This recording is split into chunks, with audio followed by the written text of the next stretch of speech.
नमस्कार, यहाँ हेर्नुहोस् सेल रोटी 1 2 3 4 5 6 7 8 9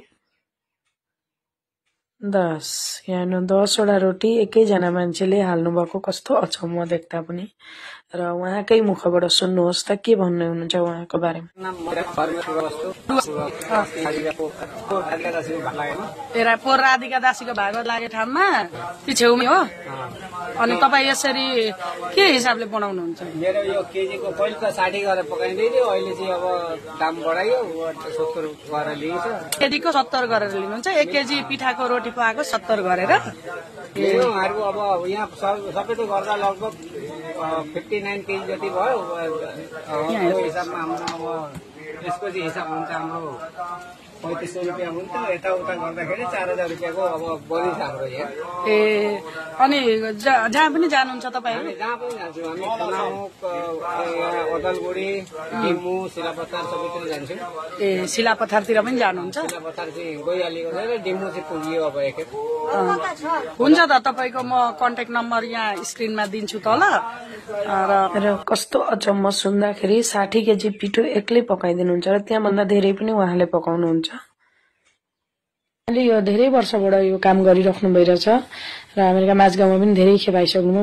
मेरो धेरै खेप भेट भयो र उहाँको अनुरोधमा मैले यो हजुरहरू सामु एउटा भिडियो प्रस्तुत गरेर दिएँ कि उहाँले भन्नुभयो जे 1 केजी पिठाको रोटी पकाएको 70 रुपियाँले लिनुहुन्छ अरे। र एक खेपमा 10 वटा हाल्नु हुँदो रहेछ, देख्नुभयो तपाईहरुले भिडियोमा। र उहाँ जहाँ पनि जान सक्नुहुन्छ अरे। हजुरहरूले खाली उहाँलाई कन्ट्याक्ट गर्नु पर्यो। यतापट्टि डिमौसम्म जानु भइरहेछ अरे सेलरोटी पकाउन। र तपाईहरुको त्यस्ता खालको केही पर्व पर्यो भने बर्खान्तमा वा पूजामा भागवतमा जेमा पनि केहीमा पकाउनु पर्ने भयो भने उहाँलाई कन्ट्याक्ट गर्न सक्नुहुन्छ। र धेरै नै छिटो बनाउने राम्रो लाग्यो। र मान्छेले आफ्नो कर्म सानो ठुलो जे भए पनि कर्म गरेर खाए कहिले दुःख पाइँदो रहेन रहेछ। र कामको केही नारी पुरुष भन्ने पनि हुँदो रहेन रहेछ। त्यसको पनि एकदमै राम्रो उदाहरण हो यो। यो चाहिँ हाम्रो विशेष गरेर नारीले गर्नुपर्ने खालको काम हुन्छ हैन। यो चाहिँ एकदम सेलरोटी पकाउने चाहिँ हामी मान्छेले गर्ने हो भन्ने खालको एउटा हामीहरुको जुन सोच थियो र हाम्रो समाजमा जुन एउटा सोच थियो, उहाँले त्यो सोचलाई पनि झुटो साबित गरिदिनु भयो। र काममा कोही नारी पुरुष हुँदैन, कोही सानो ठुलो काम हुँदैन।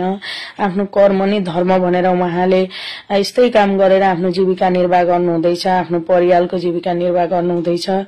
र धेरै राम्रो लाग्यो देखेर। हजुरहरूलाई कस्तो लाग्यो भन्नु होला। र उहाँलाई यदि बोलाउन मन छ भने कन्ट्याक्ट नम्बर मैले यो स्क्रिनमा तल दिइरहेछु र तपाईहरुले उहाँलाई कन्ट्याक्ट गर्न सक्नुहुन्छ। उहाँको घर हो विश्वनाथ डिस्ट्रिक्टको गमेरीको कुरुवा बस्तीमा। अरु फोन नम्बर यो हो। धन्यवाद।